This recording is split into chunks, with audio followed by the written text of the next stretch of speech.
Lanjutkan pertemuan yang kedua.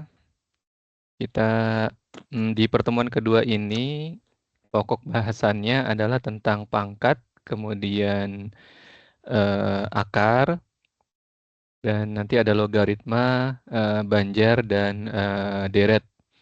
Ini sebenarnya materi-materi yang ada di tingkat SMA ya. Jadi kita cuma ngulang aja di sini. Mungkin nanti ada sedikit aplikasi di ilmu ekonomi ketika membahas tentang deret.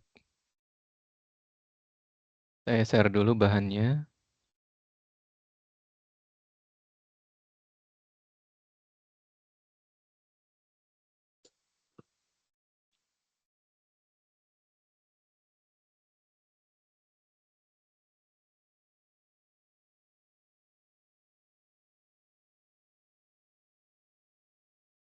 Oke.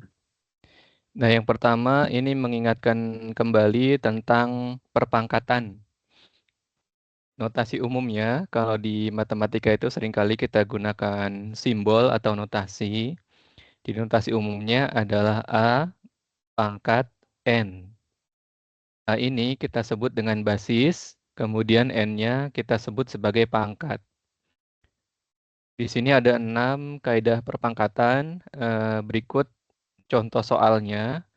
Kaidah pertama adalah ketika ada A berpangkat M, kita kalikan dengan A berpangkat N. Ini hasilnya adalah A berpangkat M ditambah N. Contohnya ini 6 pangkat 4 dikali dengan 6 pangkat 7, maka hasilnya adalah 6 pangkat 11. 11 ini dari 4 ditambah 7. Nah, syaratnya ini basisnya harus sama ya, sama-sama basis 6. Sini sama-sama basis A. Kemudian kaidah yang kedua, A berpangkat M dibagi dengan A berpangkat N. Hasilnya adalah A berpangkat M dikurangi N. Contohnya ini 4 pangkat 7 per atau dibagi 4 pangkat 3. Sama dengan 4 berpangkat 7 dikurangi 3 atau sama dengan 4 pangkat 4. Yang ketiga, A pangkat M kemudian dipangkatkan lagi dengan N. Jadi ada dalam kurung A pangkat M pangkat N. Ini hasilnya adalah A berpangkat M dikali N. Contohnya 3 pangkat 2 dipangkatkan lagi dengan 3. Maka sama dengan 3 berpangkat 2 dikali 3 sama dengan 3 pangkat 6. Misalnya ada kemudian perkalian bilangan berpangkat A pangkat M dikali dengan B pangkat M, kemudian dalam kurung dipangkatkan lagi dengan N. Nah, ini yang sama adalah pangkatnya, sementara basisnya berbeda. Ini hasilnya adalah A pangkat M dikali N dikali B berpangkat M dikali N. Contohnya ini, 3 dikali 4, kemudian berpangkat 2 dalam kurung. Hasilnya sama dengan 3 pangkat 2 dikali dengan 4 pangkat 2. Jadi 9 dikali 16 sama dengan 144. Kaidah yang kelima, A per B ini dalam kurung berpangkat M. Maka A pangkat M dibagi dengan B pangkat M. Nah, syaratnya penyebut ya. Penyebut tidak boleh sama dengan 0. Jadi kalau di bawah 0 ini nanti menghasilkan bilangan tak berhingga. Nah, ini nomor 5 contohnya 3 per 5 berpangkat 2 sama dengan 3 pangkat 2 dibagi dengan 5 pangkat 2. Kemudian yang terakhir 1 per A, A-nya berpangkat M. Ini sama dengan A berpangkat min M.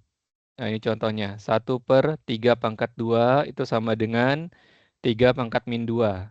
Atau kalau dibalik, 3 pangkat min 2 sama dengan 1 per 3. 3-nya dipangkatkan dengan 2 positif. Nah, 6 kaidah ini yang perlu diingat-ingat untuk diaplikasikan nanti di soal-soal. Itu terkait dengan kaidah pangkat, kita lanjut berikutnya ke fungsi berpangkat. Nah, suatu fungsi itu biasanya dilambangkan dengan Y sama dengan X gitu ya. Ini misalnya Y sama dengan A ditambah B dikali X misalnya.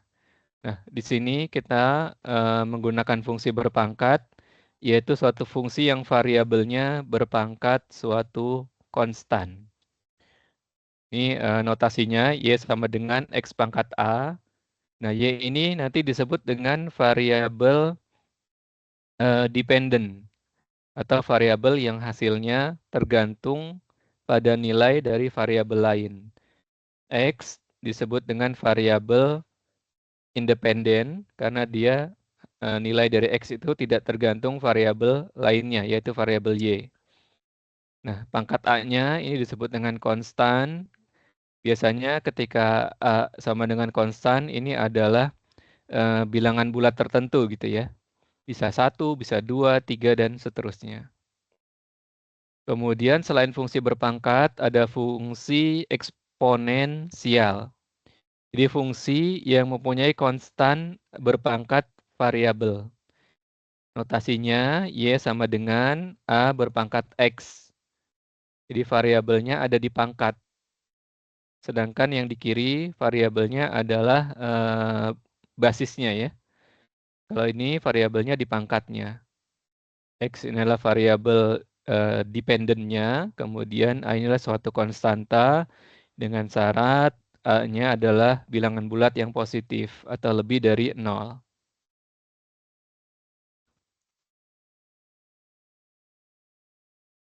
Nah, misalnya kita punya fungsi Y sama dengan A berpangkat X. Y sama dengan A pangkat X. Ini adalah fungsi eksponensial ya. A pangkat X. Ini kita mau menggambarkan grafiknya. Jadi kita akan pilih misalnya ada tiga sampel. Ketika nilai A-nya kita pilih 0,5, nilai A-nya sama dengan 1, dan nilai A-nya sama dengan 2. Nah, ini kita akan mencari nilai X dan Y-nya. Caranya adalah tentukan nilai X dalam garis bilangan. Misalnya ketika nilai X-nya kita pilih adalah negatif 1, maka 0,5 berpangkat negatif 1 itu hasilnya adalah 2.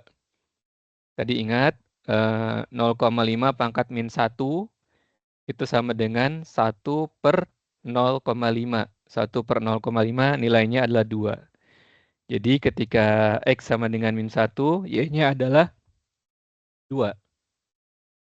Kemudian ketika X-nya 0, 0,5 berpangkat 0 itu adalah 1. Kemudian ketika X-nya 1, 0,5 berpangkat 1 nilainya adalah 0,5. 0,5 kuadrat itu nilainya adalah 0,25. Kemudian 0,5 pangkat 3 adalah 0,125. Nah, ternyata kita lihat jika nilai A-nya basisnya itu terletak di antara 0 dan 1, nanti garis Y-nya semakin ke kanan akan semakin menurun. Jadi kalau kita hubungkan nanti di garis bilangan koordinat X dan koordinat Y, atau kita sebut dengan himpunan pasangan urut ini, nanti kalau ditarik garis antara titik-titiknya, maka dia akan semakin menurun ketika nilai X-nya semakin ke kanan. Nah, kalau kita ambil basisnya adalah 1, misalnya A sama dengan 1, ini berapapun bilangannya ketika berpangkat 1, itu, ini pangkatnya, saya ulang ya. Jadi basisnya 1, dengan basis 1, dia dipangkatkan berapapun, maka nilainya adalah 1. 1 pangkat min 1, nilainya 1. Dan seterusnya. Nah, ini 0 pangkat 1, itu nilainya adalah 1 ya. Simpulannya, jika A sama dengan 1, maka akan terbentuk garis Y sama dengan 1, yang sejajar dengan sumbu X. Jadi dia akan berupa garis lurus yang sejajar dengan sumbu X. Kemungkinan yang ketiga, misalnya kita pilih basisnya adalah 2. Nah, ini tinggal kita masukkan 2 pangkat min 1, 2 pangkat 0, 2 pangkat 1, dan seterusnya. Ini adalah nilainya.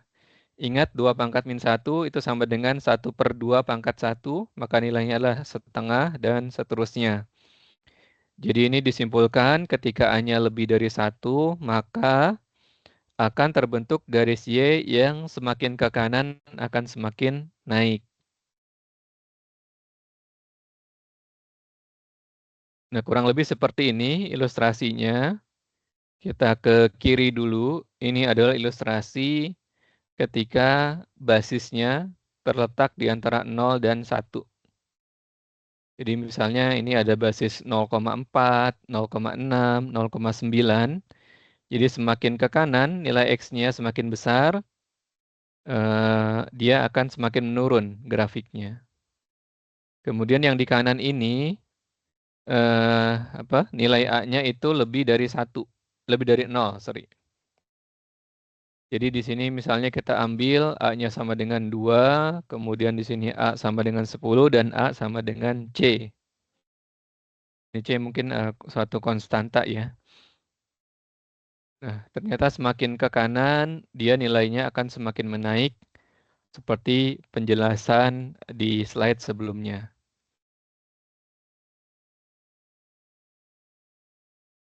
Itu adalah pangkat. Saya rasa masih mudah ya, kita merefresh aja ingatan pelajaran di SMA. Berikutnya adalah akar. Nah, akar itu kalau kita notasikan, ketika ada suatu basis A berpangkat 1/n, kemudian kita kalikan, kita pangkatkan lagi dengan n. Ini A berpangkat 1/n dikali n. Nah, n/n adalah 1, sehingga nilainya adalah A. Maka bentuk A pangkat 1/n disebut sebagai akar pangkat n dari A, dan disimbolkan dengan simbol atau notasi seperti ini. Ini dibacanya adalah akar pangkat n dari A. Contoh, ketika A pangkat setengah, ini menunjukkan akar kuadrat dari A, atau akar pangkat 2 dari A, hanya disebut akar dari A saja, dan ditulis seperti ini, atau hanya seperti ini. Jadi yang lazim kita temukan, akar kuadrat itu boleh ditulis angka 2-nya di sini, atau kita biarkan saja seperti ini. Ini maksudnya sama ya, akar kuadrat atau akar pangkat 2 dari A. Nah, ketika A berpangkat 1/3, ini nilainya sama dengan akar pangkat 3 dari A. Bagaimana kalau A berpangkat 3/4? Ini akar pangkat 4 dari A pangkat 3. Jadi yang menjadi akarnya itu adalah penyebutnya, sehingga di sini akar pangkat 4 dari A pangkat 3.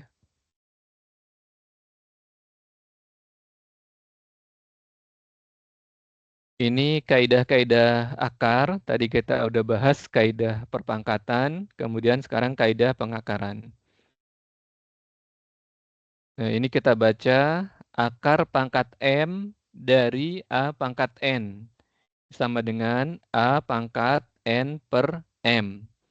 Nah, contohnya ini ya, akar pangkat 3 dari 4. 4 sendiri adalah 2 kuadrat. 2 pangkat 2. Maka ini sama dengan nilainya 2 pangkat 2/3. Yang kedua, akar pangkat M dari A dikali B. Sama dengan akar pangkat M dari A dikali akar pangkat M dari B. Di sini maka contohnya akar pangkat 3 dari 216 itu sama dengan akar pangkat 3 dari 8 dikali 27. 8 itu adalah 2 pangkat 3, kemudian 27 itu adalah 3 pangkat 3. Nah, di sini 2 pangkat 3/3, 1 ya, nilainya nanti 2. Kemudian 3 pangkat 3/3 juga 1, maka 3 pangkat 1 adalah 3. 2 dikali 3 sama dengan 6. Yang ketiga, akar pangkat M dari A itu sama dengan A pangkat 1/M.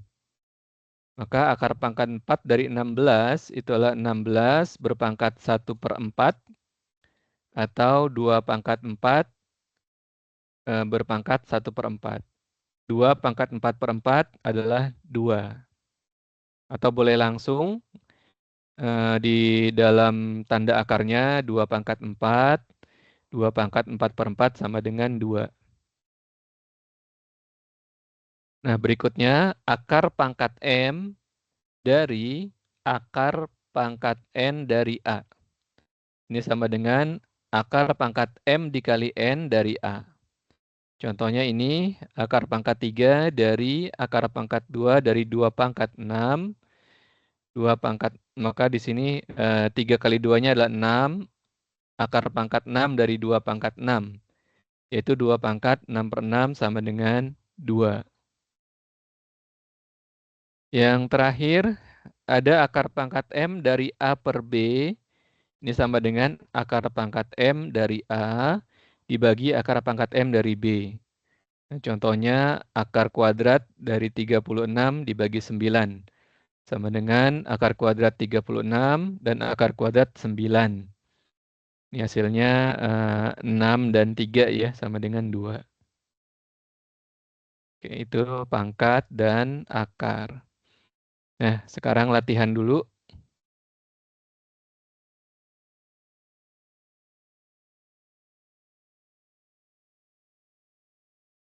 Nomor 1.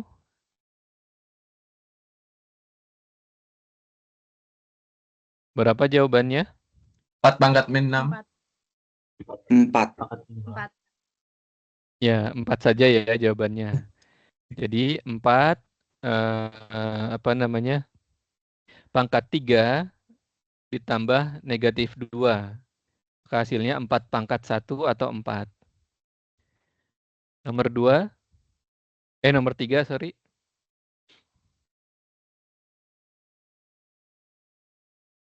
Dua pangkat 6. Yang ini.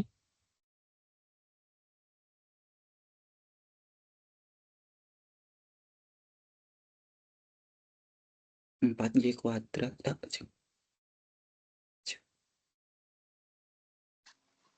16 Y pangkat 2. Ya, 16 Y pangkat 2. Jadi 4-nya dipangkatkan, Y-nya juga dipangkatkan.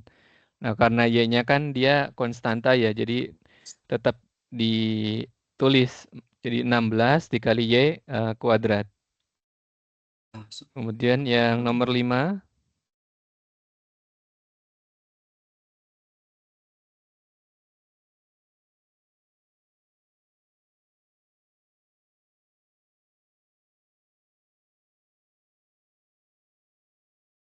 Sembilan X kuadrat per 25 Y kuadrat. 9 X kuadrat min 3.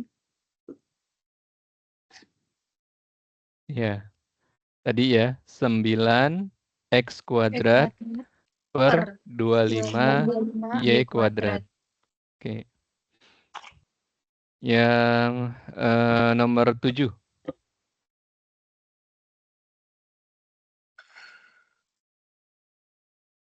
4 pangkat 4 per 3 pangkat 6. 4 pangkat 4 Per 3 pangkat 6. Yang lain? Ya,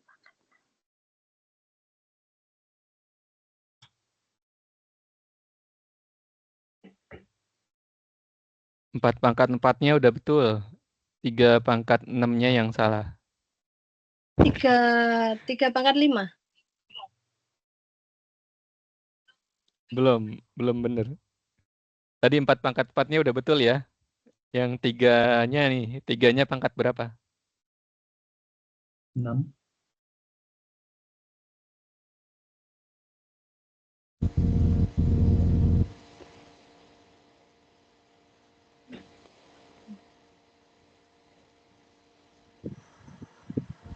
Tiga pangkat 1.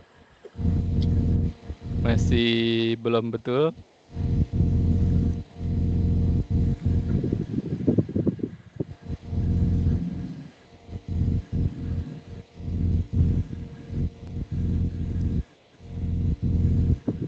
Ini ya. Ini kan 3 pangkat 3, kemudian dipangkatkan lagi dengan min 2.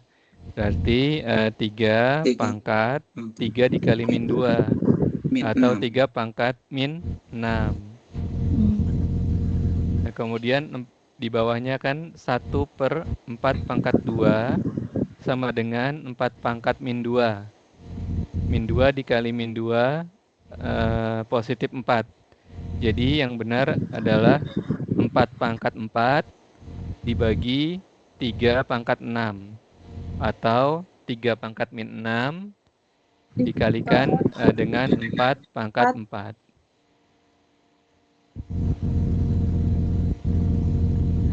Bisa dipahami?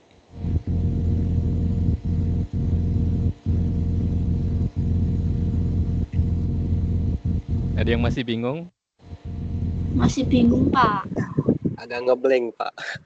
Iya, bingung, Pak. Nah, ini kan kalau kita urai,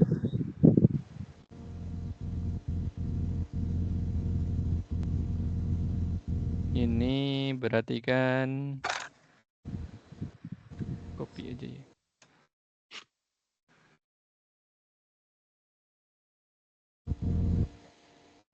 Dikali dengan min 2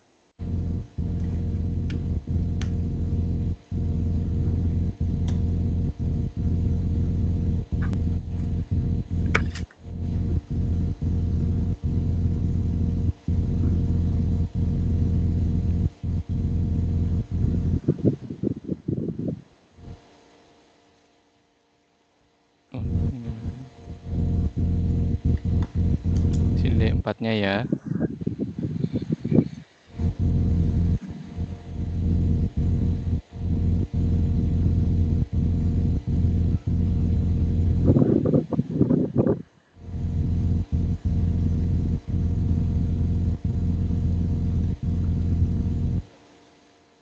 Ups.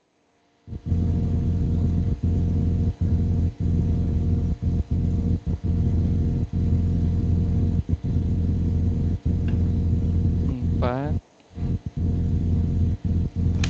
pangkat min 2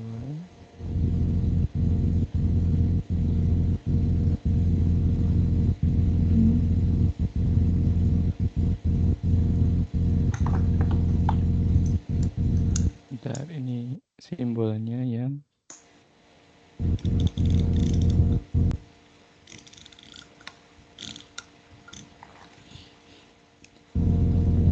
jadi lupa ya.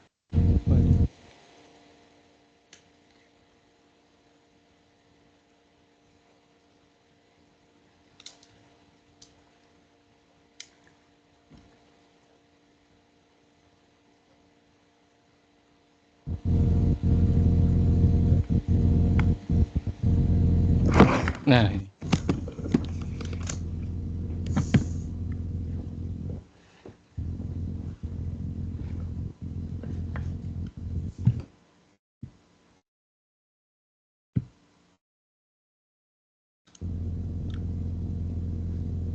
Nah, ini kan berarti 4 pangkat 4 dikali dengan 3 pangkat min 6.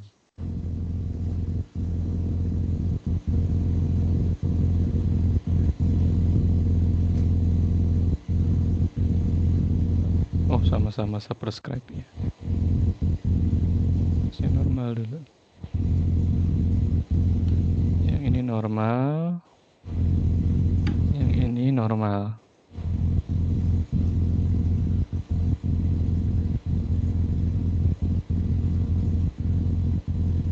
Nah, ini. Jadi di sini 4 pangkat 2 yang jadi penyebut itu kan sama dengan 4 pangkat min 2 ya. Makanya dia turun 1/4 pangkat 2. Nah, dikali ini. Min 2 yang pangkat di luar kurungnya menjadi pengali. Di min 2 dikali min 2, positif 4, 4 pangkat 4. Kemudian yang atas, 3 pangkat 3, pangkatnya itu dikali lagi sama min 2. Makanya 3 pangkat min 6. Oke. Nah, yang nomor berikutnya kita coba mana? Logaritma ya.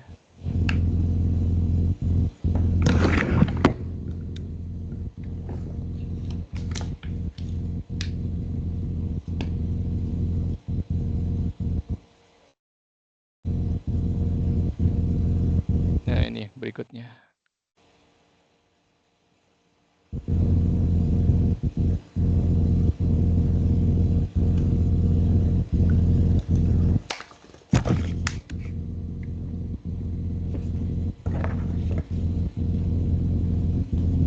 Nah, yang nomor 9 nih ya.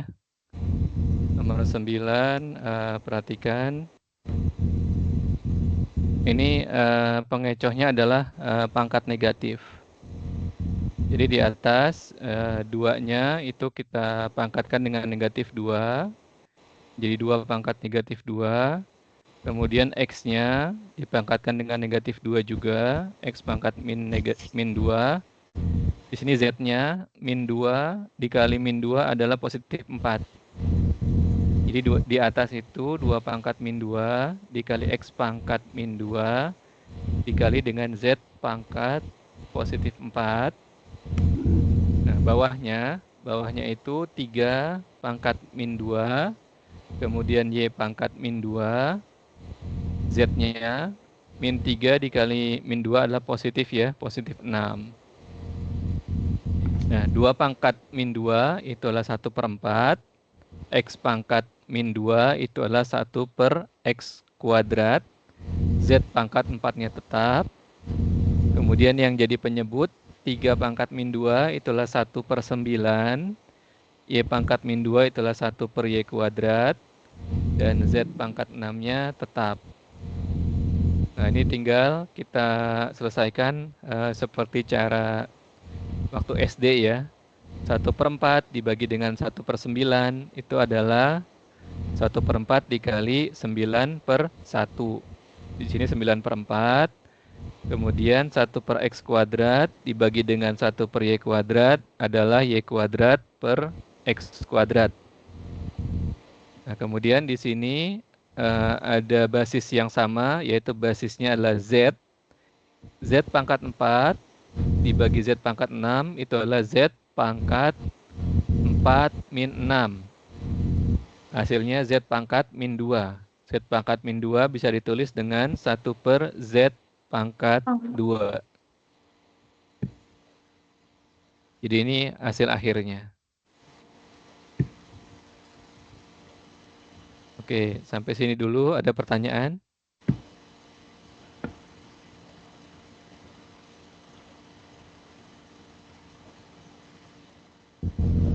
Kalau masih bingung, nanti diputar lagi rekamannya setelah ini. Oke, kita lanjut ke logaritma ya.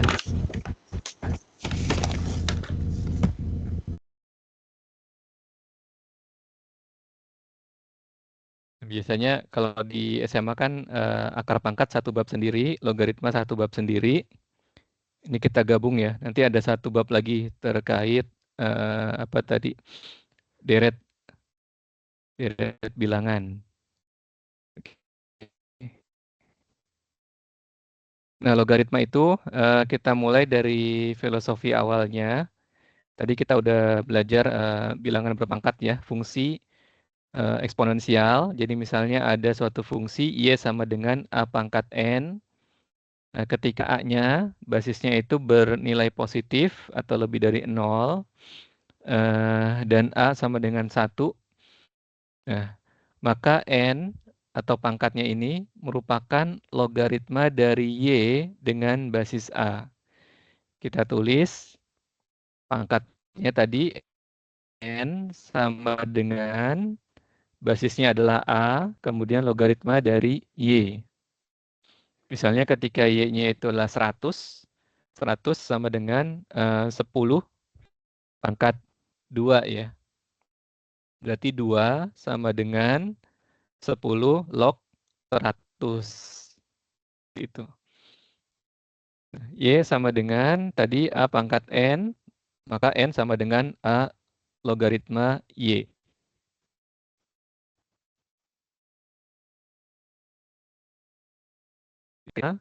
Ini yang perlu dihafalkan untuk diaplikasikan dalam soal-soal ya. Seperti tadi yang contoh nomor 9. Ini kan aplikasi dari kaidah perpangkatan. Nah, nanti kaidah-kaidah logaritma ini dipahami untuk bisa diaplikasikan dalam soal-soal. Ya. Kaidah yang pertama, ketika ada A logaritma X dikali Y, ini bisa kita pecah menjadi A logaritma X ditambah A logaritma Y. Kemudian yang kedua, A, basis A, logaritma X per Y, ini kita pecah menjadi A logaritma X dikurangi A logaritma Y. Yang ketiga, A logaritma X pangkat R, ini R-nya bisa, pangkatnya ini bisa pindah ke depan, sehingga menjadi R dikali A logaritma X. Yang keempat, A logaritma X ini adalah A logaritma B dikali B logaritma X. Jadi yang di sisi kiri, B-nya ini apa namanya, menjadi bilangan yang di sini, kemudian di kanannya itu dia adalah basis. Nah, B-nya ini bisa saling meniadakan, sehingga nanti hasilnya adalah A log X. Nah, kemudian yang kelima, A log B dikali dengan B log A. Ini tadi seperti kaidah yang keempat, B-nya bisa kita coret. Nanti tersisa A log A. A log A itu nilainya sama dengan 1. Atau kemudian ketika ada A log B ini sama dengan 1 per B log A. Bisa juga. Ini yang perlu diingat ketika basisnya sama,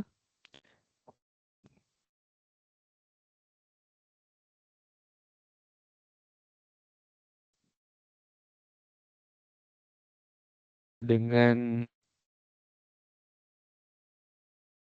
Suaranya putus-putus, Pak. log 0. Suaranya terputus-putus Suaranya ya, Pak, ya? putus-putus ya? Iya, Pak. Oke. Oke, saya matikan videonya ya. Baik, Pak. Kita masuk ke contoh soal. Contoh soal yang pertama, ini ada perkalian, maka ini kita urai menjadi bentuk penjumlahan. Yang pertama adalah 2 log 8 ditambah 2 log 16. 8 ini adalah 2 pangkat 3, sehingga nanti 3-nya bisa kita taruh ke depan, kemudian 16-nya adalah 2 pangkat 4, 4-nya juga berpindah ke depan. Menjadi 3 dikali 2 log 2 ditambah 4 dikali 2 log 2.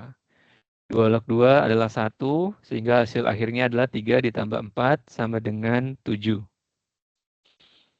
Yang kedua, ini ada pembagian, maka diuraikan menjadi bentuk pengurangan. 5 log 625 dikurangi 5 log 125. 625 itu adalah 5 pangkat 4, kemudian 125 adalah 5 pangkat 3. Pangkatnya kita larikan ke depan, sehingga 4 dikali 5 log 5 adalah 4 dikali 1, dikurangi 3 dikali 5 log 5 adalah 3 kali 1 ya, 3. 4 dikurangi 3 hasilnya adalah 1. Kemudian nomor 3, 10 log 1000. 1000 adalah 10 pangkat 3. Ini 3-nya tinggal kita pindah ke depan, maka hasilnya adalah 3. Contoh yang keempat, kita ingin mengubah basis 2 menjadi basis 4. Misalnya 2 log 16. 16 ini adalah kita mau mengubah yang tadinya basis 2 menjadi basis 4. Nah, 2 log 4 dikali 4 log 16. Nah, di sini menjadi 2 log 2 pangkat 2 dikali 4 log 4 pangkat 2.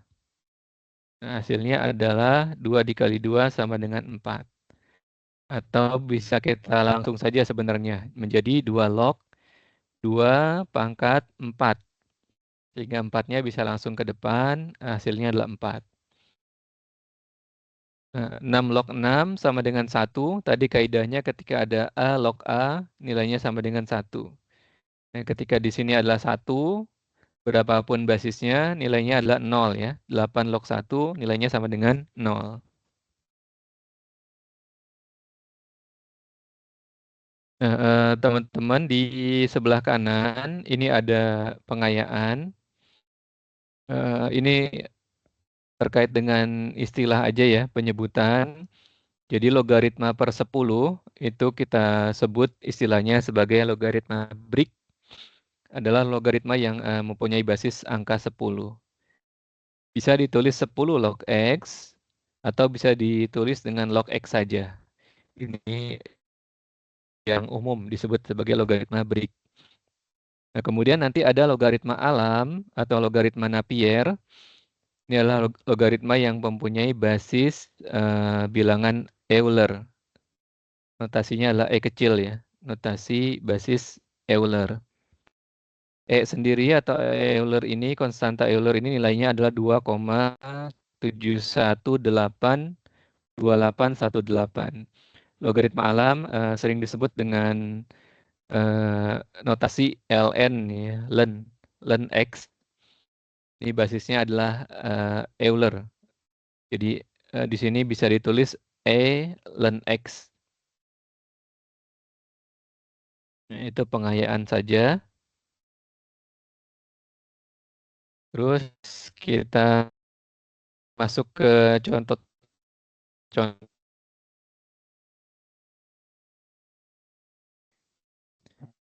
Yang pertama, ya, nilainya akan berbentuk pengulangan. 10 pangkat 2 dikurangi log 10 pangkat 3. 2 dikurangi 3 sama dengan min 1. Kemudian log 100, log 10 pangkat 2 sama dengan nilainya 2. Kemudian yang ketiga, logaritma dari akar pangkat 3 dari 10. Ini logaritma 10 berpangkat 1/3. Sehingga nilai akhirnya adalah 1/3. Yang keempat, logaritma 10 pangkat 3. Ini 3-nya langsung ke depan sehingga nilainya adalah 3. Nah, 1 sampai 4 ini adalah logaritma Brick. Kemudian 5 sampai 7 ini adalah logaritma alam atau logaritma natural. Euler itu nilainya sama dengan 1. Kemudian ketika ada ln akar kuadrat dari Euler, ini adalah Euler berpangkat setengah, nilainya adalah setengah.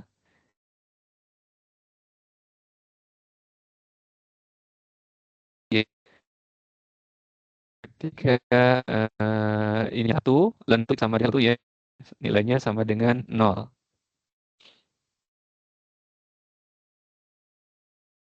Logaritma dan contoh-contoh soalnya. Sampai situ dulu, ada pertanyaan?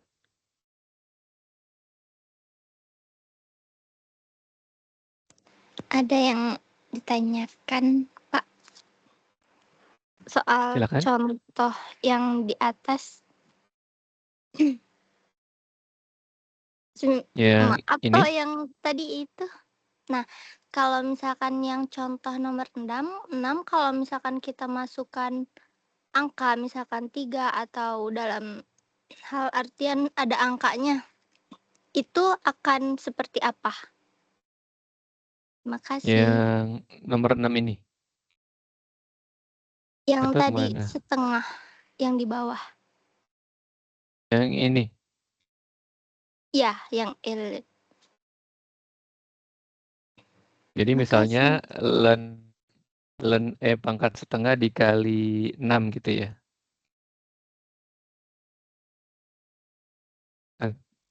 Ya, Atau gimana? seperti itu.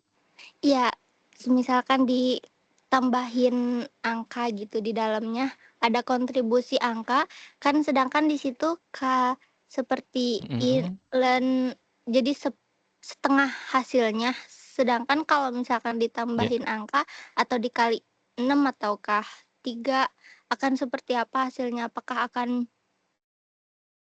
bagaimana caranya gitu? Misalnya ln akar kuadrat dari E dikali dengan 3. Ini menjadi ln E pangkat setengah ditambah ln 3. Nah, ln E itu bernilai setengah, kemudian ditambah ln 3 natural dari 3. Itu mungkin bisa dihitung pakai kalkulator atau cuma cukup sampai dengan jawaban finalnya adalah setengah ditambah ln 3. Jadi Terima kasih, Pak. kaidahnya ngikut ke kaidah logaritma ya. Misalnya ln E dikali 3 berarti ln E ditambah ln 3. Kemudian ln E per 3 misalnya berarti ln E dikurangi ln 3. Kaidahnya sama dengan kaidah logaritma.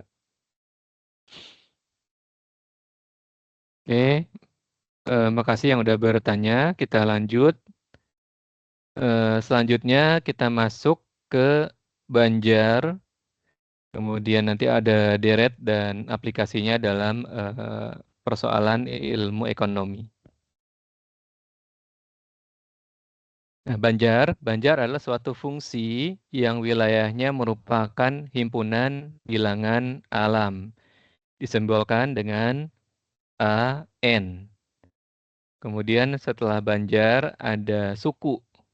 Suku adalah setiap bilangan yang merupakan anggota suatu Banjar. Bentuk umum satu Banjar karena dia adalah himpunan ya, himpunan bilangan. Jadi ada suku pertama A1, kemudian ada suku kedua A2, A3 dan seterusnya sampai suku itu kita bimbang A2 AN N.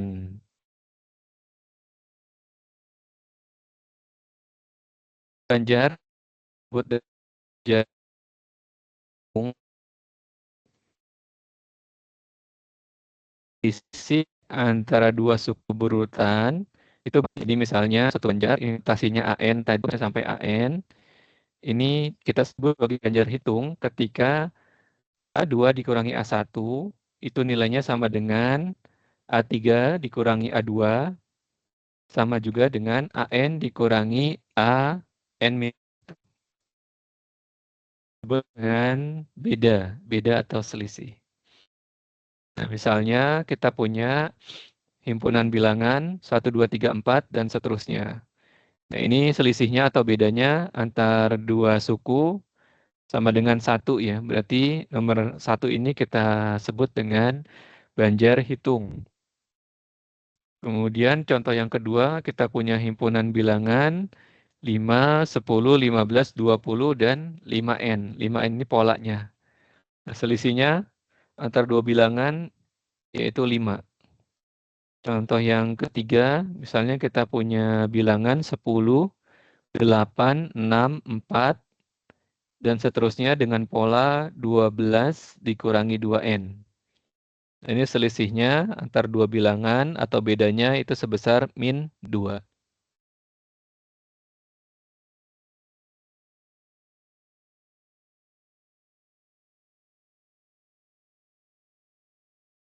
Tadi banjar hitung, sekarang adalah banjar ukur. Untuk banjar ukur, ini dua suku berurutannya mempunyai hasil bagi yang besarnya sama. Jadi ketika A2 dibagi A1, itu sama dengan A3 dibagi A2, sama dengan AN dibagi dengan AN-1. Ini disebut dengan pembagi atau pengali atau disebut juga dengan rasio. Nah, contoh kita punya bilangan himpunan bilangan dengan notasi A, kemudian AP, AP kuadrat dan seterusnya sampai dengan AP pangkat N-1. Ini polanya. Nah, ini rasio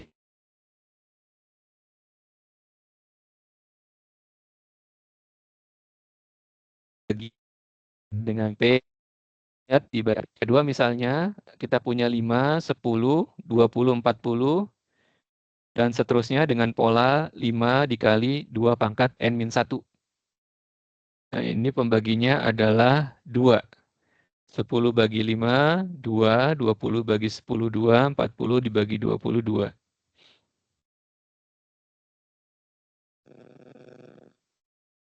Nah, ini mungkin yang berikutnya tidak ada di SMA ya. Ada yang disebut juga selain banjar hitung dan banjar ukur, ada yang disebut dengan banjar harmoni. Banjar harmoni ini adalah banjar yang sukunya merupakan kebalikan dari suku banjar hitung. Misalnya 1/n, ini kita polanya 1/n ya. Himpunan bilangannya 1/2, 1/3, 1/4. Jadi ini kebalikan dari banjar hitung. 1, 2, 3, 4 dan seterusnya. Atau 1/5, 1/10, 1/15, 1/20 dengan pola 1/5n. Oke, ini banjar harmoni tapi hanya jarang sih keluar di soal-soal.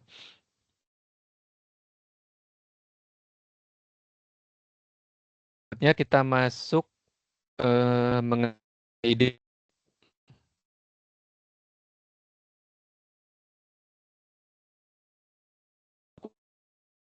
suku banjar ini kita jumlahkan, maka jumlah tersebut dinamakan deret. Jadi dari suku pertama, suku kedua, sampai suku ke N kita jumlahkan, nah itu disebut dengan deret. Jadi deret merupakan penjumlahan semua suku suatu banjar. Deret hitung merupakan penjumlahan suku-suku dari banjar hitung. Deret ukur merupakan penjumlahan suku dari banjar ukur. Deret harmoni penjumlahan suku-suku dari ini. Nah, ini ditambah ya semua suku-sukunya.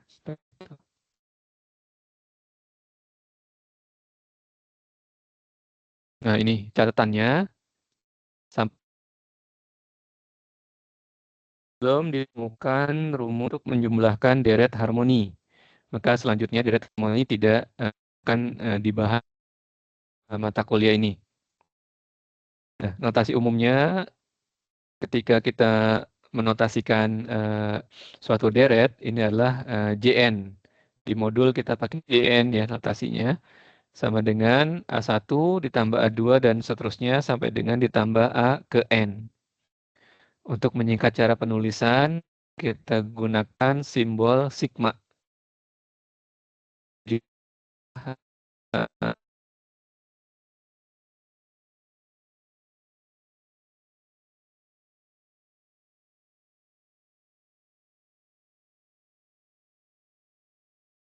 Bilangan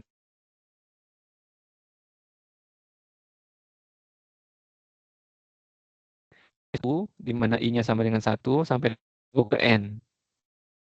Kalau deretnya adalah deret yang tak terhingga, maka N-nya itu kita ganti dengan lambang seperti ini.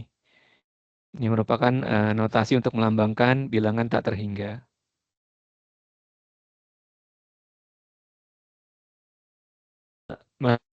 Contoh soal. Yang pertama adalah soal deret hit. Misalnya suku pertamanya adalah A, kemudian A dan seterusnya sampai dengan suku ke N, yaitu A ditambah N-1 beda. Maka kita punya rumus suku ke N adalah Maaf Pak, beda. suaranya terputus-putus ya. Tinggal tergantung soal ya. Iya. Coba.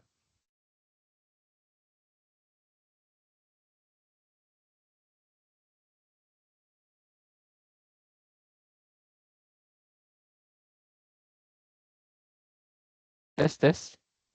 Apa sudah terdengar suaranya? Baik Pak.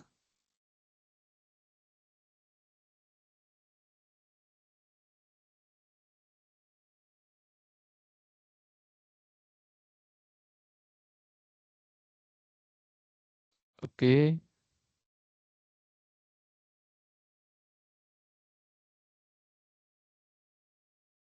Saya ulang ya.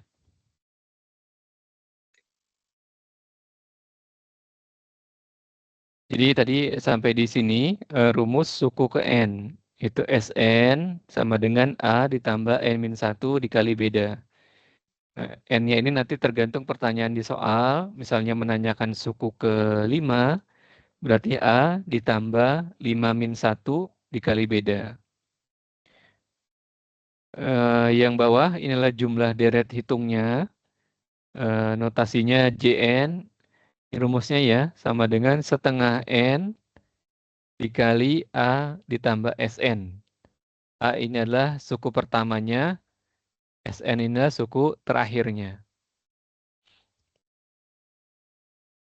Ini contohnya di kanan. Ini pertanyaannya adalah suku ke-7, suatu banjar hitung yang suku pertamanya A-nya itulah sama dengan 1, bedanya adalah 2. Maka suku ke-7 adalah A plus 7 min 1 dikali beda. 7 min 1 adalah 6, tadi bedanya adalah 2, A-nya 1, sehingga 1 ditambah 6 dikali 2, sama dengan 13. Kemudian ketika ditanya jumlah deret hitungnya untuk ke-7 suku, itu berarti setengah dikali dengan 7. Suku pertamanya tadi 1, suku terakhirnya itu suku ke-7 adalah 13.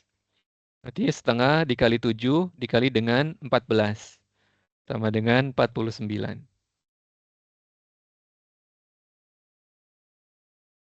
Ini deret hit. Selanjutnya adalah deret ukur. Kita lanjut. Ini suku pertamanya adalah A, suku kedua adalah AP, suku ketiga adalah A, P pangkat 2. Maka suku ke N itu adalah A dikali P pangkat N-1. Sehingga rumus suku ke N-nya itu adalah AP, P-nya berpangkat N-1. Nah, jumlah deret ukur, ini rumusnya. Jadi di mata kuliah ini kita tidak melakukan penurunan rumus ya. Karena kita matematika aplikatif, bukan matematika teori. Jadi kita langsung pakai saja rumus akhirnya, yaitu J sama dengan A. A ini suku pertamanya, dikali dengan 1 min P pangkat N, dibagi dengan 1 min P.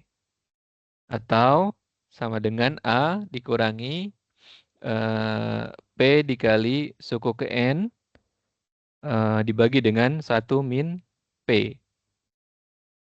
Nah, special case-nya adalah ketika rasionya atau ketika pengalinya itu kurang dari 1. Jumlah suku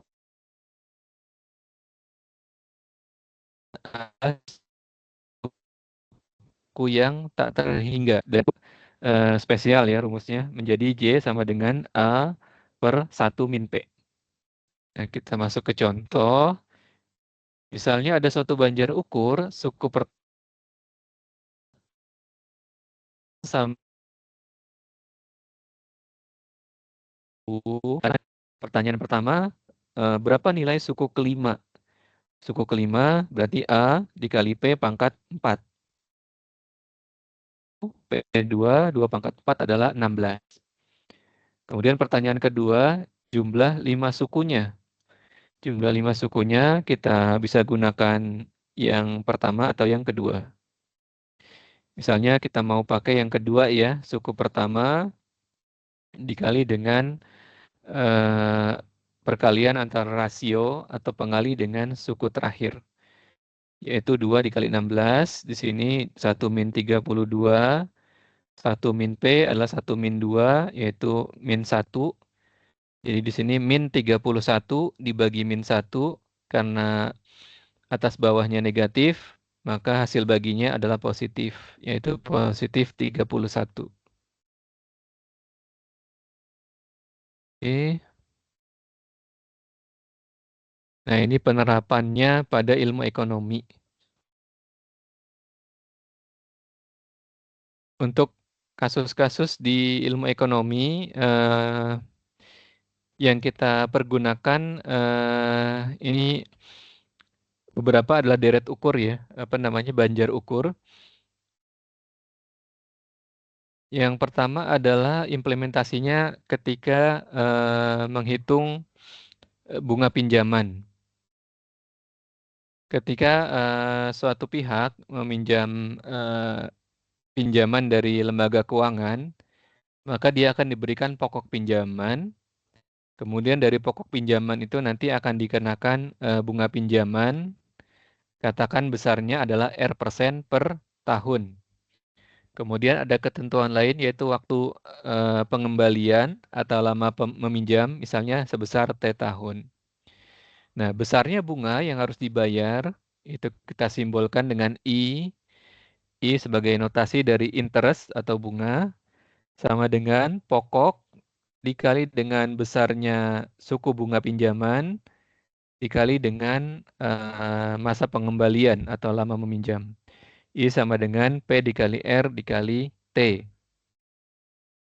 Contoh,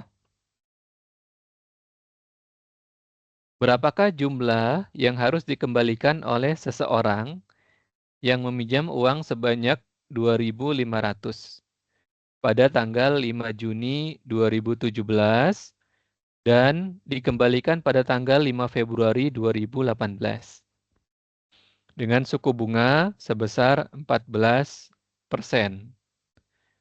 Nah, kalau tidak ada keterangan di soal, maka 14% ini kita anggap 14% setahun. Nah, di sini waktu pengembalian dari 5 Juni 2017 sampai dengan 5 Februari 2018 itu adalah 8 bulan. Nah, 8 per 12 adalah 2/3 tahun. Nah, maka yang 14% setahun ini kita kali dengan 2/3, kemudian pokoknya adalah 2.500. Nah, besarnya bunga adalah 233,33. Maka jumlah yang harus dikembalikan adalah pokok pinjaman 2.500 ditambah dengan bunganya 233,33. Hasilnya adalah 2.733,33. Nah, di contoh ini masih relatif mudah ya, karena ini adalah logika umum.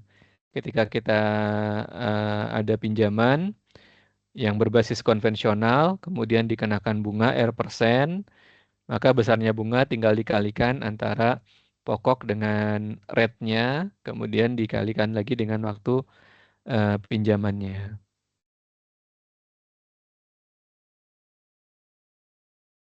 Aplikasi yang kedua itu ada yang dinamakan dengan present value.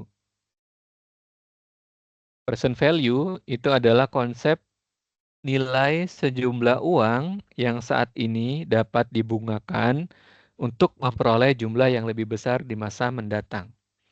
Nah, present value ini ada karena adanya inflasi. Jadi dia beranggapan bahwa nilai uang sekarang itu lebih berharga dari nilai uang 1 tahun ke depan, 2 tahun ke depan, 5 tahun ke depan. Misalnya gini, ketika pertama kali saya datang ke Tokyo, itu harga 1 mangkok ramen ramen halal ya, harganya masih 1.100 yen. Nah, kemudian ketika saya meninggalkan Tokyo, kembali ke Jakarta, terakhir itu harganya naik menjadi 1.600 yen dengan varian yang sama. Maka tahun yang pertama tadi 1.100 yen itu setara nilainya dengan 1 mangkok ramen.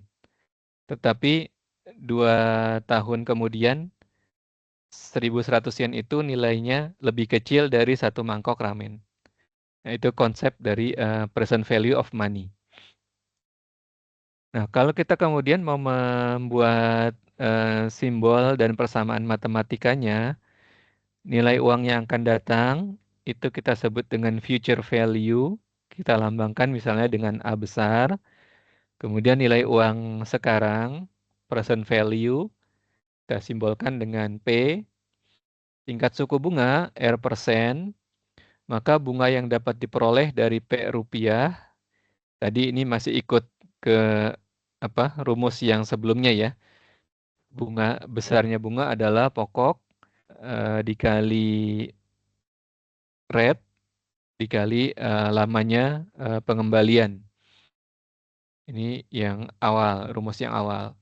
Kemudian kalau kita masukkan ke present value, nah di tahun yang akan datang itu berarti nilai uang di masa depan ya, future value.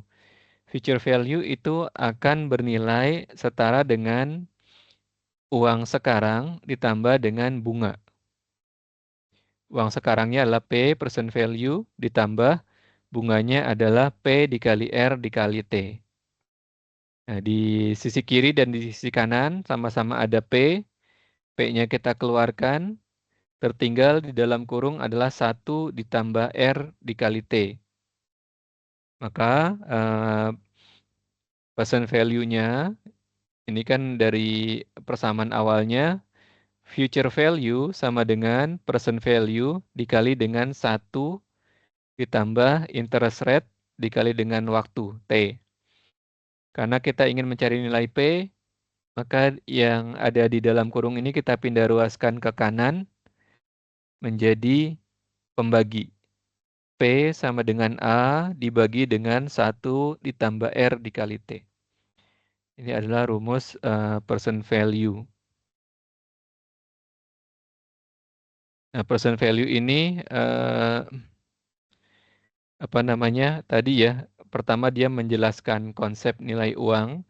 Itulah yang mengapa di ilmu di ekonomi berbasis konvensional, kalau kita menyerahkan uang ke lembaga keuangan atau ke pihak ketiga, kita menuntut adanya imbal hasil, return ataupun bunga. Karena adanya konsep bahwa nilai uang sekarang itu lebih berharga dari yang akan datang. Untuk mengkompensasi itu maka diciptakanlah mekanisme bunga, kemudian return dan lain sebagainya.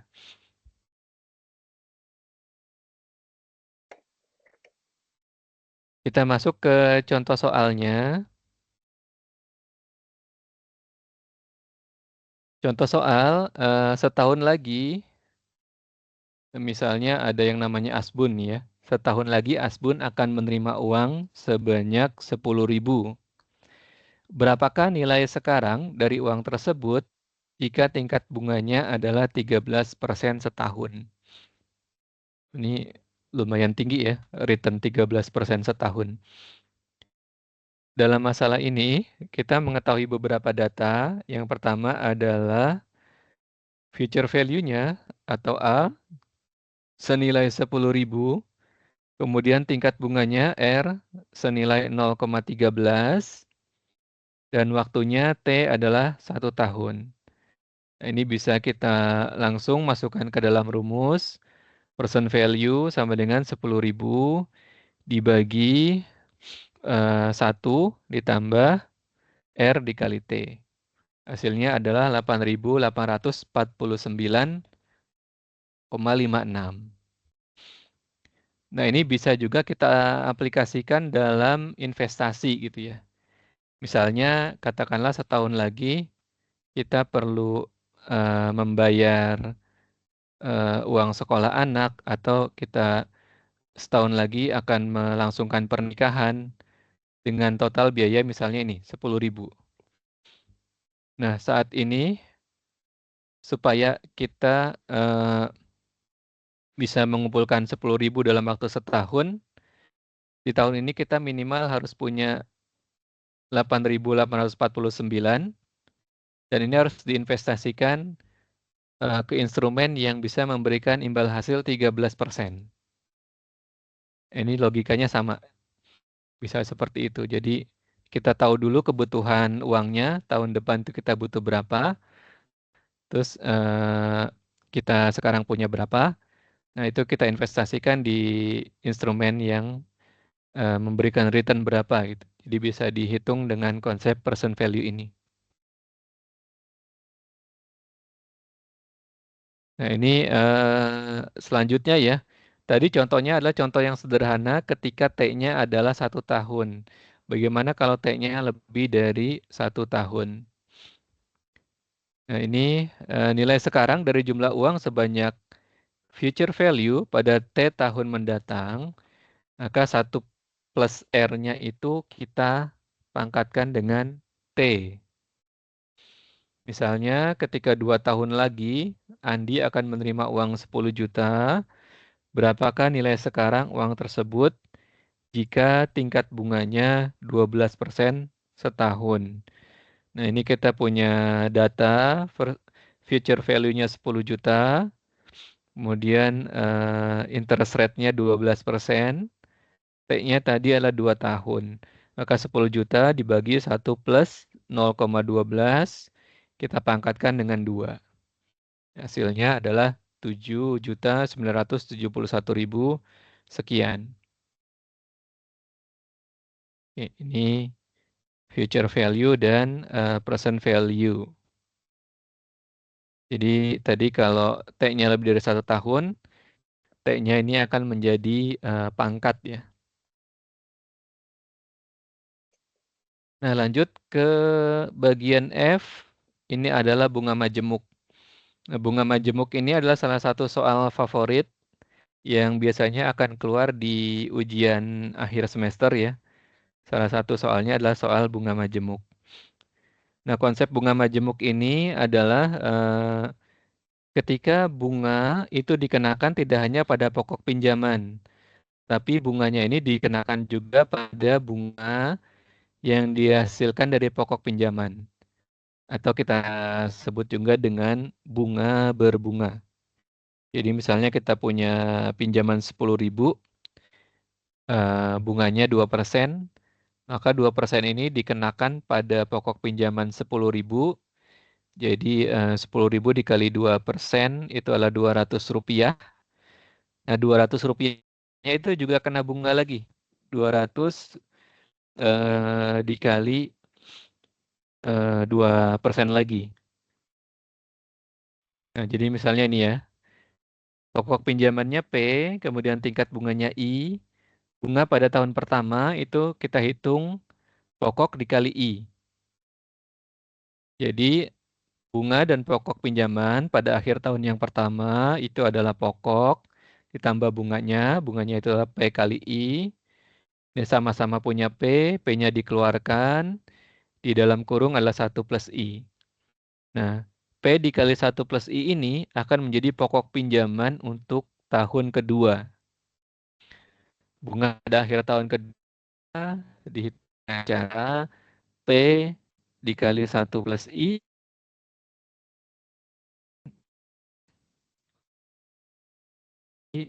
kedua. Nah, jumlah uang keseluruhan pada tahun kedua menjadi pokoknya itu P dikali 1 plus I, ditambah bunganya, P dikali 1 plus I dikali I lagi. Nah, ini sama-sama punya P1 plus I, P1 plus I-nya keluar, di dalam kurung adalah 1 plus I saja. Kemudian, ini 1 plus I dikali dengan 1 plus I menjadi P dikali 1 plus I kuadrat. Nah, dalam N tahun, nanti seluruh uangnya akan menjadi P dikali 1 plus I berpangkat N. Ini konsep bunga majemuk. Atau kalau di Indonesia ini sistem rentenir ya, bunganya dibungakan lagi. Tapi kalau kita pakai konsep ini dalam implementasi ekonomi, itu kita bisa mencari instrumen investasi yang menghasilkan return, dan returnnya itu kita investasikan lagi. Contohnya gini, contohnya saya pernah berinvestasi pada sukuk negara atau obligasi retail negara yang berbasis syariah. Saya cari returnnya yang bisa menghasilkan setiap bulan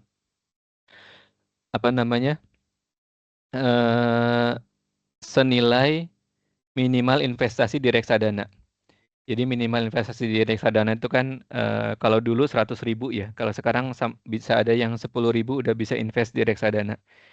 Jadi saya pertama invest di sukuk, kemudian setiap bulan ada yieldnya itu sebesar 100.000 sekian. Nah, 100.000-nya itu diinvestasikan lagi di reksadana. Jadi dia menghasilkan returnnya diinvestasikan lagi, menghasilkan return lagi. Nah, karena konsep ini bisa kita aplikasikan ya untuk investasi. Sama seperti tadi konsep present value dan future value itu bisa diinvestasikan bisa diimplementasikan untuk mengukur kebutuhan penghitungan investasi kita.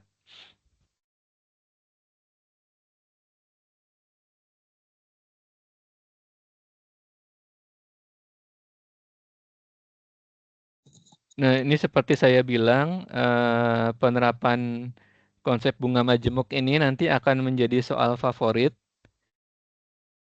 yang perlu teman-teman ini ya kuasai. Jadi gini, saya bacakan aja narasinya. Penghitungan bunga ini dapat dilakukan lebih dari 1 kali dalam setahun. Misalkan pembayaran bunga dilakukan dalam M kali setahun dalam 5 periode setahun. Misalnya M-nya ada 5 periode gitu ya, 5 kali dalam setahun. Pada tingkat bunga I per tahun, maka tingkat bunga setiap periodenya adalah I dibagi dengan M. Dan jumlah periode pembungaan atau penghitungan bunga adalah sebanyak N dikali M. Nah, seandainya bunga yang diperoleh dibungakan lagi selama N periode, maka rumus yang digunakan untuk menghitung seluruh uangnya menjadi A sama dengan P dikali 1 plus I per M. Ini kita pangkatkan dengan N dikali M. Ini rumus untuk menghitung future value dari bunga majemuk. Langsung kita masuk ke contoh soal. Misalnya ada uang sebanyak Rp1.000.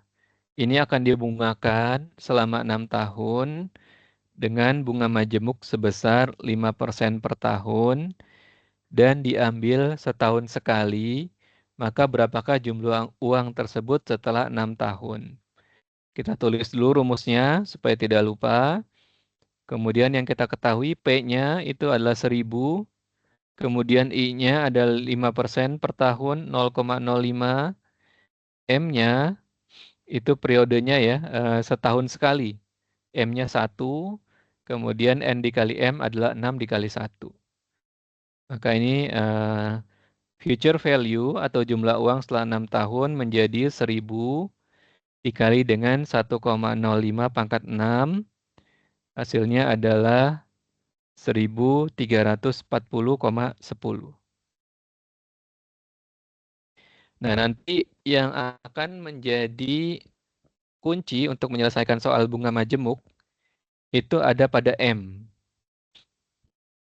ada pada periodenya ini. Jadi di kata kuncinya dibayarkan misalnya setahun sekali, kemudian semi-annually gitu ya, setahun 2 kali, 3 bulan sekali, atau sebulan sekali. Itu yang akan jadi kata kuncinya di M. Di sini di soal setahun sekali, berarti M-nya 1. Nanti ada yang setahun 2 kali, setahun 3 kali, dan seterusnya.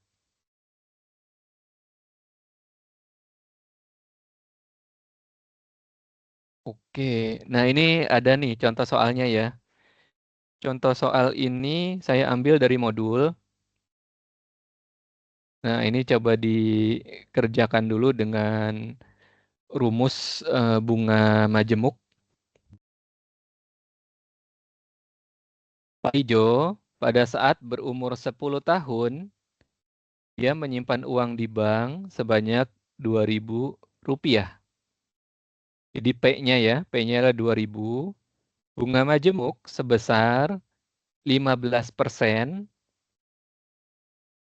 berarti I-nya 0,15, dibayar oleh bank setiap bulan. Ini kata kunci di soalnya, pembayarannya setiap bulan. Ini Pak Ijo berumur 25 tahun. Berarti ini N-nya. N-nya adalah 25 tahun dikurangi 10 tahun. Jadi N-nya selama 15 tahun. Nah, setelah 15 tahun, Pak Ijo ingin mengambil uang simpanannya itu. Pertanyaannya, berapa jumlah yang akan diterima Pak Ijo? Berarti ditanyakan adalah future value-nya atau A-nya. Coba teman-teman hitung dulu. Jadi di sini P-nya 2000, I-nya 0,15, M-nya tadi adalah setiap bulan ya. Maka dijadikan periode. Kemudian Pak Ijonya itu sendiri T-nya, N-nya adalah 15 tahun. Nah, A-nya itu berapa? Ini rumusnya nih. Saya ini lagi. Coba dihitung dulu nomor 5. Nanti ketemunya berapa? Kita bahas sama-sama. Ini kata kuncinya soal ini saya ambil dari modul. Jadi kalau yang mau cek di modul itu ada kunci jawabannya sebenarnya.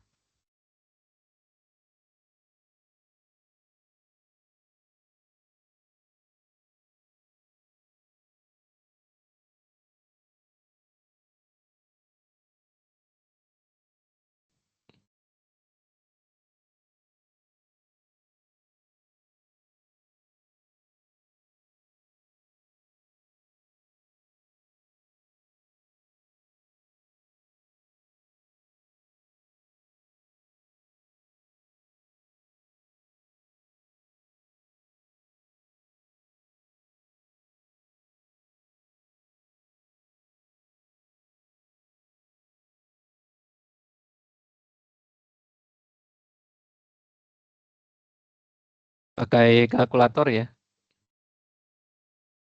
karena ada perpangkatannya.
Ada yang udah ketemu jawabannya?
Kalau latihan soal ini pada matiin kamera takut dipanggil.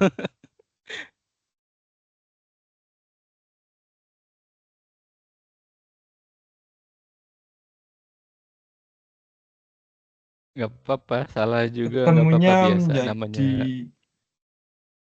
18.712. 18.712. Oke, yang lain sama? Saya beda, Pak.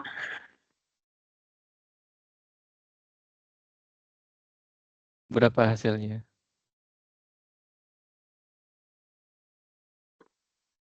Sebentar. Bedanya berapa hasilnya? Saya kok dapatnya 12.826. Siapa tadi yang bilang beda? Saya Tapi belum yakin, Pak. Dihitung lagi.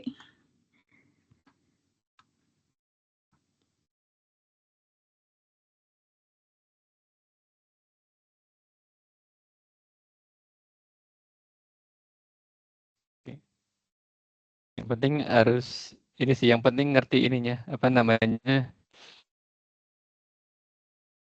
angka untuk yang bunga mau karena alpha void nih.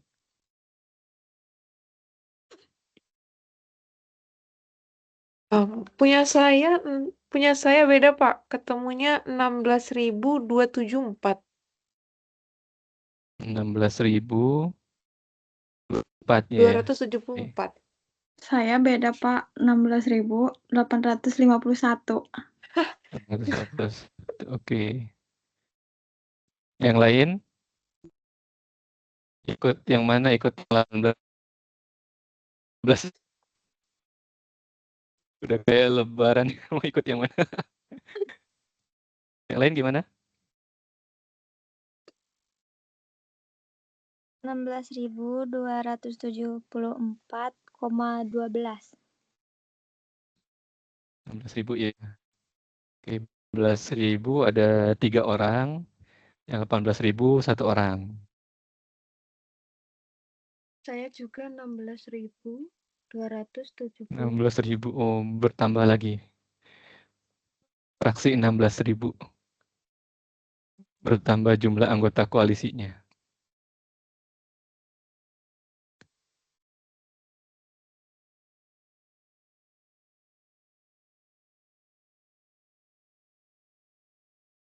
Oke, kita bahas ya.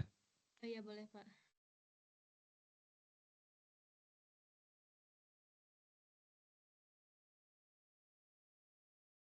Karena Mbak Jenny dapatnya berapa?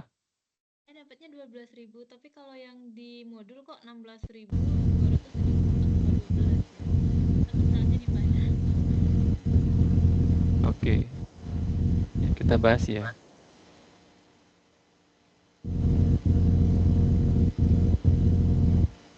Nah, ini antara soal dan kunci jawaban di modul ini yang perlu mungkin di dalam tanda kutip dikoreksi atau jadi perhatian. Nah, kalau kita pakai skenario yang pertama, skenario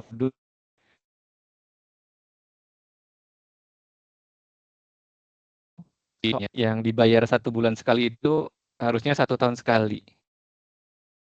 Oke, tahun sekali, maka M-nya periodenya itu adalah 1 kali setahun ya.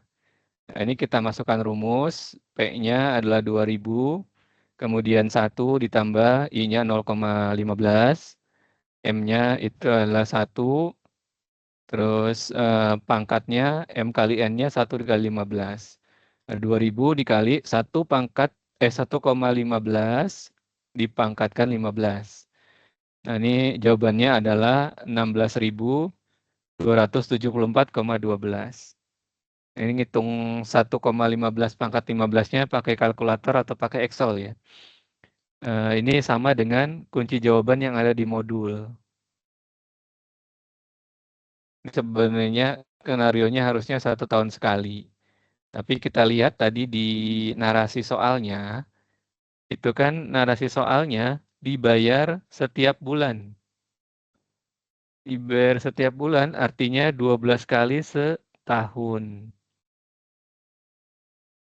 Nah, maka saya buat skenario yang kedua yang tidak sesuai dengan kunci jawaban di modul, itu sesuai dengan narasi soal, yaitu 1 bulan sekali, maka M-nya adalah 12 kali.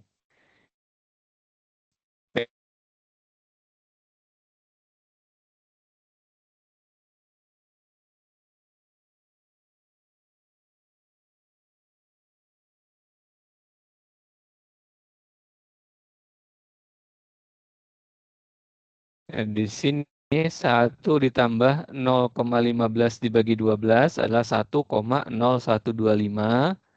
Pangkatnya menjadi 180. 1,0125 pangkat 180 dengan 1000. 18.700. Nah, jadi memahami soal bunga majemuk ini itu mau berapa kali periode dalam setahun. Nah, kita lihat kalau dibayarnya setiap bulan atau 12 kali dalam setahun, future value-nya akan lebih besar ya daripada yang dibayarnya setahun sekali. Ada selisih 2.000. Dan 2.000 inilah pokoknya ya, pokok apa namanya? Pokok investasinya siapa namanya tuh. 2.000. Nah, selisihnya lumayan kan. Antara yang dibayar setahun sekali sama dibayar kali tahun. Nah, itu apa namanya yang perlu jadi perhatian nih untuk soal bunga majemuk. Oke, sampai sini dulu ada pertanyaan?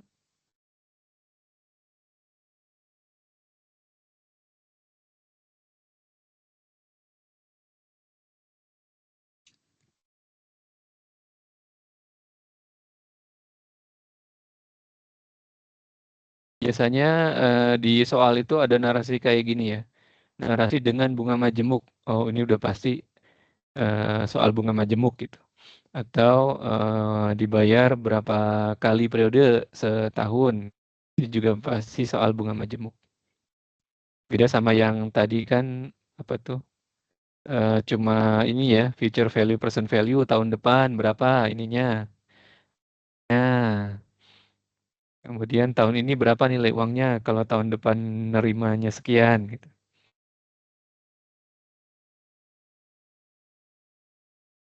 Oke, ada pertanyaan? Kalau nggak ada pertanyaan,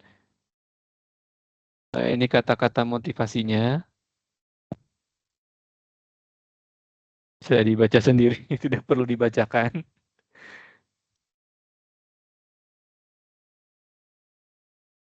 Sebelum nanti kita masih punya waktu 30 menit kita latihan soal ya. Sama kayak kemarin tuh modelnya ada kuis, bukan, tapi ini nggak diambil nilainya ya, coba buat latihan aja.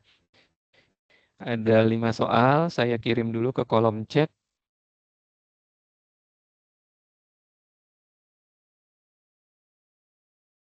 Seperti diambil pertemuan ke ini udah saya coba nih, udah saya kirim ke kolom chat yang ada di Microsoft Teams. Ada 5 soal, silakan dikerjakan. Untuk latihan kita ke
sekarang tidak kenilai ya, cuma latihan aja dan buat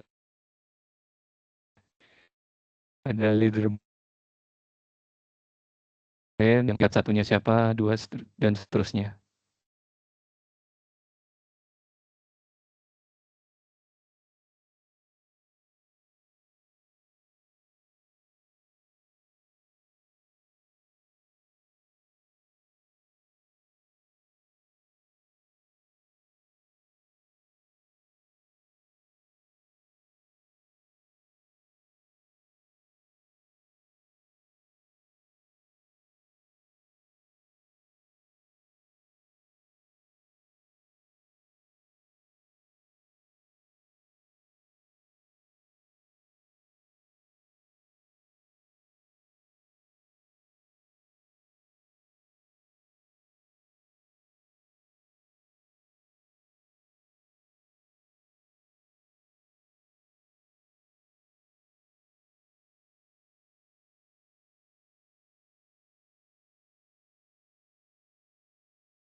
Gimana? Susah kan soal-soalnya? Cuma 5 soal ya.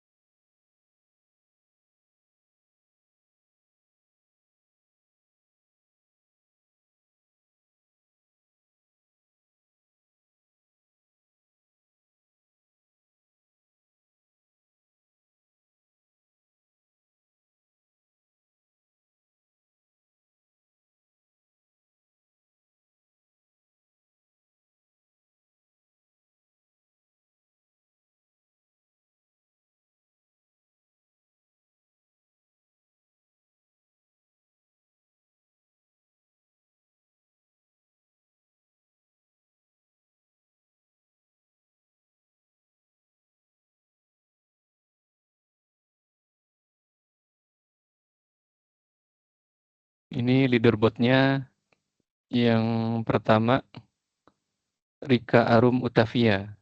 Benar semua jawabannya.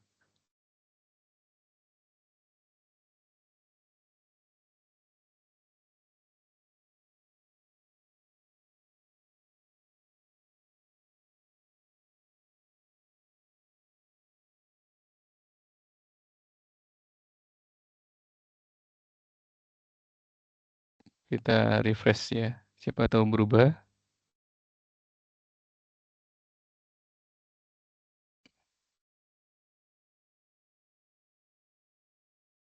Ya, masih Mbak Rika ya. Peringkat pertamanya, peringkat keduanya Ani, peringkat ketiganya Nabila.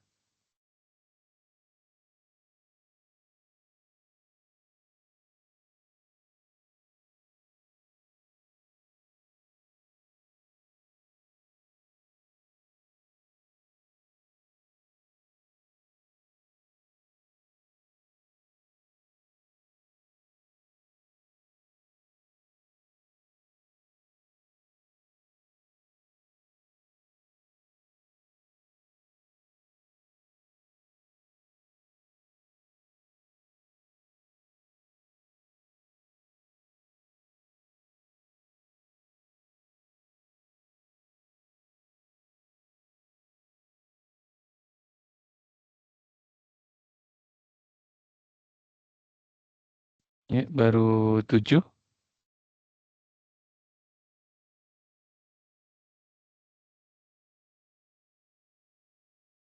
Top skornya Rika Arum yang tercepat submit Mutiara.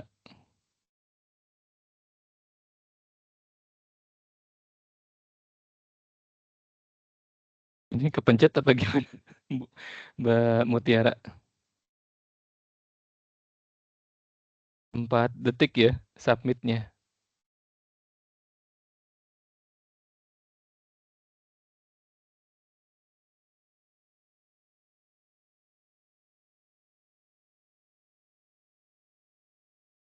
Tambah 9, kita tunggu aja.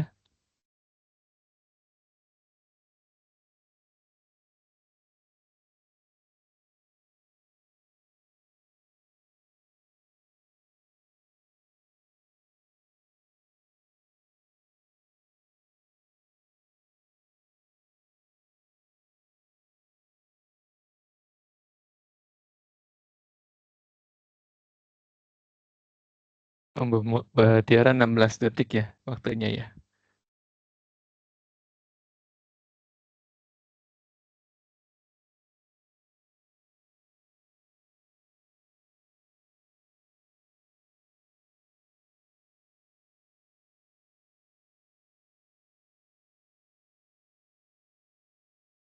Belas. Oke, kita tunggu yang lain. Ini waktu tercepat 16 detik ya. 16 detik waktu tercepat mengerjakan soal ini.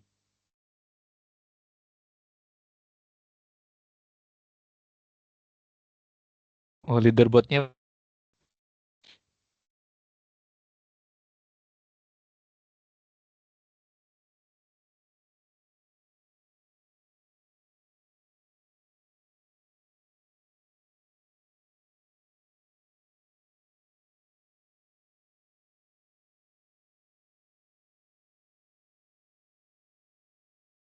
berubah lagi leaderboardnya. 3 besarnya berubah.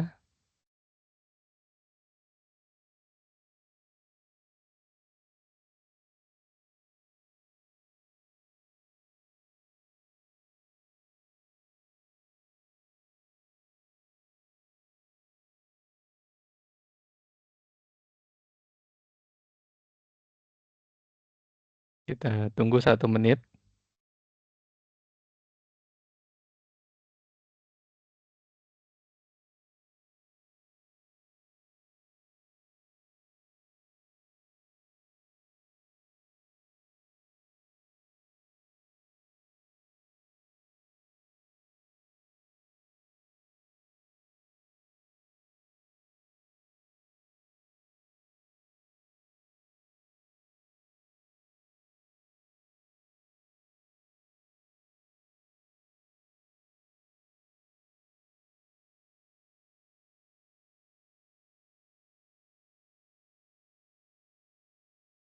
Oh, berubah lagi ya.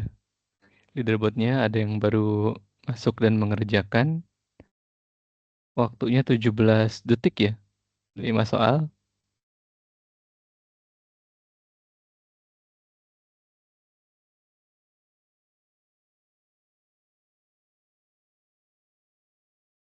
Oke, coba kita refresh.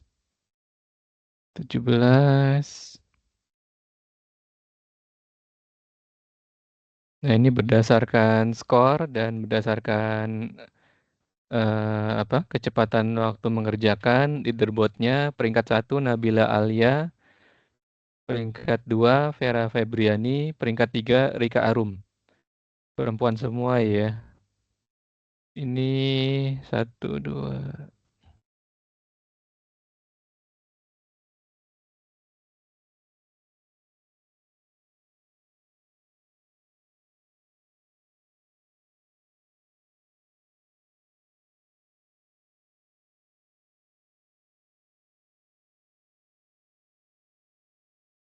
Ya, udah tidak ada perubahan di leaderboard. Buat seru-seruan aja ya, pakai leaderboard. Kita lihat ininya. Sebentar.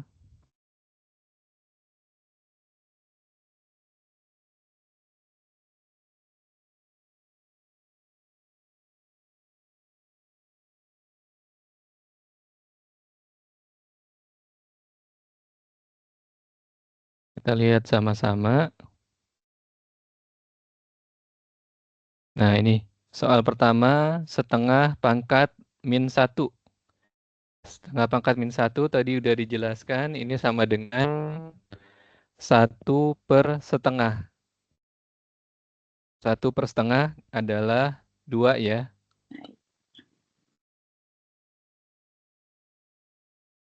Kemudian nomor 2, berapakah nilai 3 logaritma 9 dikali 81? 3 log 9 ditambah 3 log 81. 9-nya 3 pangkat 2, 81-nya 3 pangkat 4. 2 ditambah 4 adalah 6.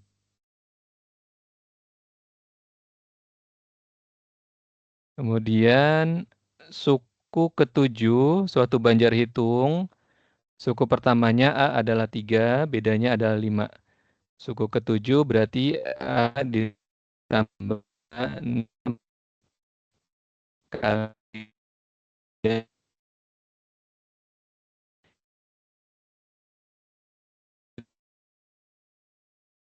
6 kali 5.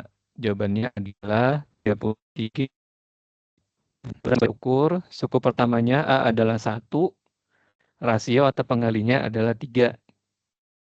A 1, suku kelima ya, berarti A dikali P pangkat 4. A-nya 1, P-nya adalah 3, 3 pangkat 4 adalah 81.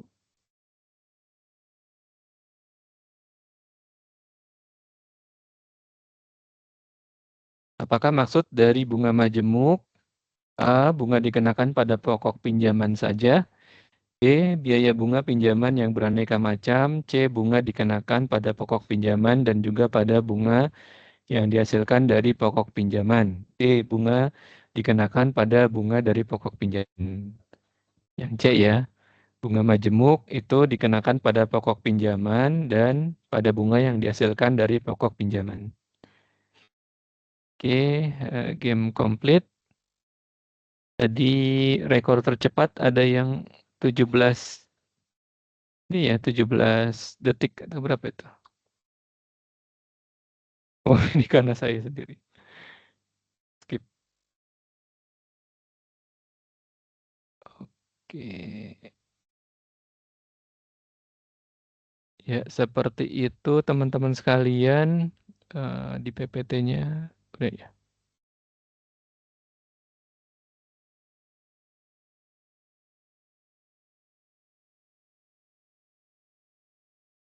Oke, kita masih ada 10 menit. Ada yang mau ditanyakan?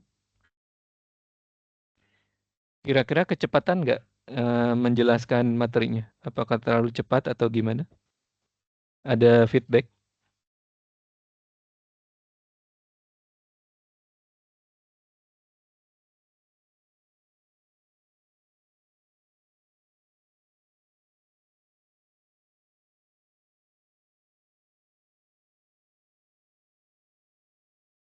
Oke ya, masih bisa diikuti ininya ya, apa namanya, cara menjelaskannya nggak terlalu cepat ya? Atau ada yang merasa kecepatan? Dari saya agak kecepatan, Pak. Tadi yang di akar Kecepatan. juga sedikit keteteran kayak, oh akar dari ini berapa gitu-gitu. Masih sambil mikir, Pak. Oke. Mbak Rika dulu SMA-nya apa? Jurusannya? Administrasi perkantoran. Oh, administrasi perkantoran. Oh iya, pantas. Matematikanya nggak terlalu banyak ya? Iya, Pak. Oke, mungkin yang untuk pertemuan selanjutnya itu akan lebih pelan-pelan lagi untuk menjelaskan, karena kebetulan di pertemuan selanjutnya ini udah mulai masuk ke teori ekonomi ya. Saya ini dulu bahan paparannya, saya spill dulu untuk pertemuan yang akan datang.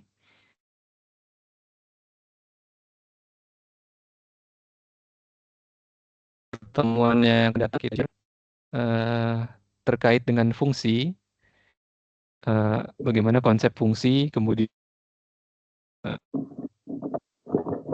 berkannya seperti apa, dan cara-cara mengambil fungsi, apa itu konstanta dan variabel.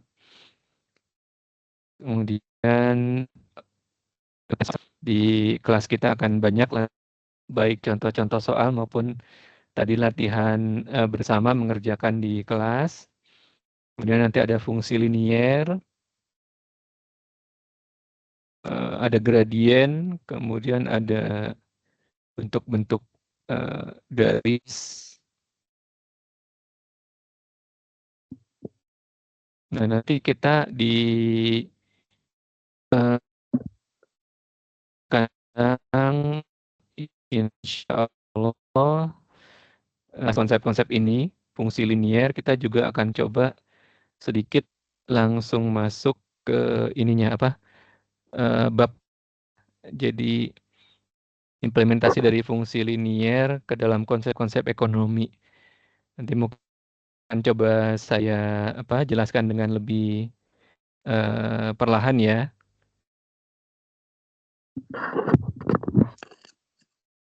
Tapi yang cowok-cowok gimana nih? Tadi leaderboardnya top 3-nya mahasiswi semua. Ada kesulitan nggak yang mahasiswanya?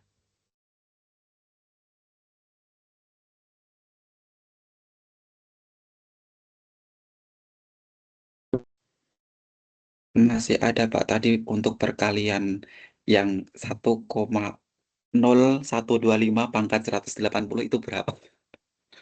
Iya, itu pakai kalkulator atau pakai Excel? Iya Pak itu tadi kesusahan nih. Kalau kalkulator di HP kayaknya ada ya itu. Bentar.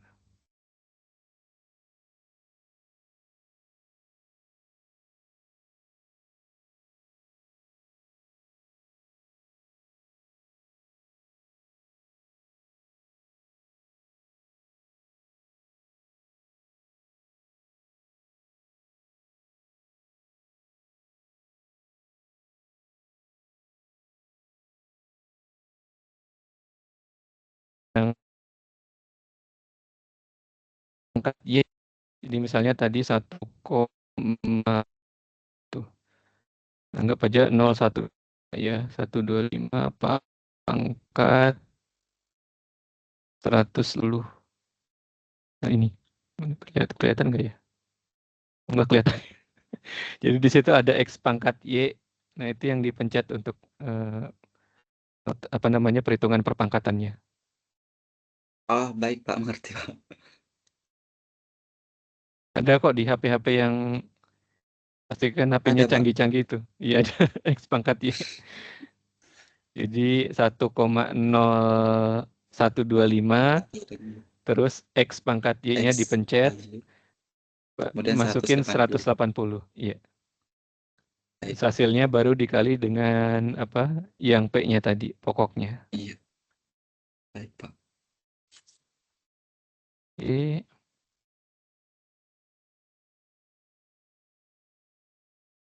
Ada pertanyaan? Kalau nggak ada pertanyaan, kita cukupkan ya.